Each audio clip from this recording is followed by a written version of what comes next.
For the better part of the week, we have been talking about Anton Daniels across Black YouTube. And if you want to talk about it, there are like subcategories to the Anton Daniels niche. And one of the ideas about these niches of Anton Daniels content is actually this. You know why my daughter was attacked? Because she was attacked as a dark-skinned Black little girl. So here we have Anton Daniels saying the reason why his daughter was attacked, Our Wife by Corey Holcomb, was because, well, she's dark-skinned. So Anton Daniels is saying is that, number one, dark-skinned Black women, especially from people in the pro-Black community, and if you want to say pro-Blacks, then a lot of the country could be considered pro-Blacks because many of them are on the left and Democrat. So then really the Black community has a hard time with dark-skinned people.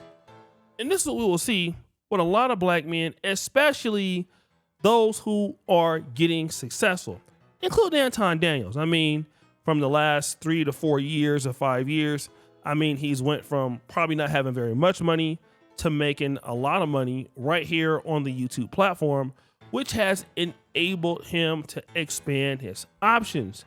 But what do we see from a lot of Black men once they start doing well?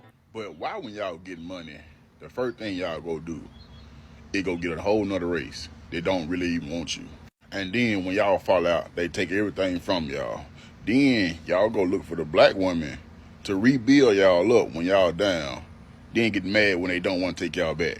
But then what is the reason for this? Black women, y'all sit out here and say, oh, Black men that got money, oh, they don't want Black women, they hate Black women. No. See, this is what happened. You wanted the street guy. I'ma just say it so we can all stop talking about this. You wanted the street guy. You thought the street guy was the good guy, was the one that was going to do this, that, and the third. You didn't change him. You didn't change him. So then what happened was you got to the point where you hit 30, and now you're invisible now to most men. You go on to these raggedy dating apps that nobody's checking for you, and now you see what's going on. These clips, in reference, in my opinion, deal with Black men who have chosen to date outside their race. Now, obviously, these clips refer to that, but we could even say in the Black community also. Now, if we look at Anton Daniels and somebody like, like Mika, she is what you would consider Afro-Latina. So she's close to the community, but she does differ in the color spectrum. And so many men would think that the reason why, some of you Black men go out of your race is to get these women who don't want you, they didn't like you before. And then one of the reasons why these Black men decide to go with other races is because these Black women were, they only like Pookie and Ray Ray. They only wanted thugs and all of that. When the case of Anton Daniels, neither is really the case. He stayed married to his wife. He's still married to her. And then number two, the wife has been with him for so many years. She's never left him. So I want to deal with this because I have seen this with, several Black men in the industry. Let's look at Kevin Hart. Kevin Hart's first wife was Tory Hart. Then, the newest wife is completely different in what she looks like. I mean, we could look at Tracy Morgan. Tracy Morgan's first wife was Sabina Morgan. Then we saw her with Megan Wollover, which she's light-skinned. And then now he's dating some Latina. Same thing we can say with Anthony Anderson. Anthony Anderson was married to Alvina Stewart. And now Anthony Anderson is with Roxy Diaz, okay? So here are 3 situations that we see with Black men deciding to date non-Black women. But the most, I would say, notorious case of this is somebody like Bill Cosby, which he matches up with Anton Daniels in kind because he still stayed married to Camille Cosby, but the true preference came out, meaning that while he still married his wife, Bill Cosby carried on with many relationships with exclusively white women. There were some Black in there, but not very many. Many European women or white women. Almost like 80 to 90% of the cases were all that. So, which leads us to believe that there is an issue when Black men start to get money, that they also start to go and look for other opportunities, some of them. And this could be definitely the case, especially with the colorism issue that Anton Daniels was talking about in the black community, him saying that so many people in the community dislike black women or black girls. But the real problem is this. This is the reason why he talks about dark-skinned black women, but you see what his real type is. His real attraction is not dark-skinned black women. His real attraction is Mika, somebody like that. Even the ladies you see him giving the most flirtatious vibes, and you know him better than me on live stream. I guarantee that the majority of them are lighter-skinned women that he feels are more attractive. So what that means is if Anton Daniels had this amount of money 20 years ago, he would not have his wife, and his daughter would not be dark. His daughter would be looking, his kid would be different color. You see, that was me on No Captivity with Freeze or Freezy, and I was talking about this same situation as it plays out there. You see, nobody loves light-skinned women like a man like Anton Daniels.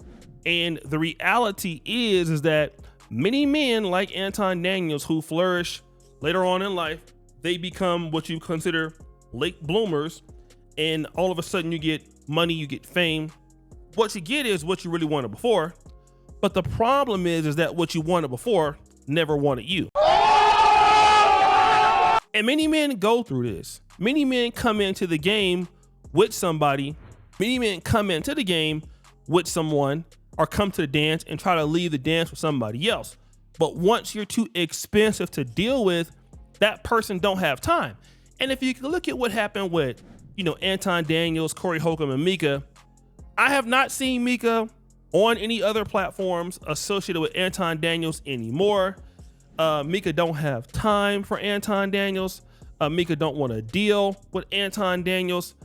Mika is, in my honest opinion, completely gone. All right. And she is not going to come back. She does not want any problems. She does not want any issues. She's looking for her own sanctity, and she's gone. All right.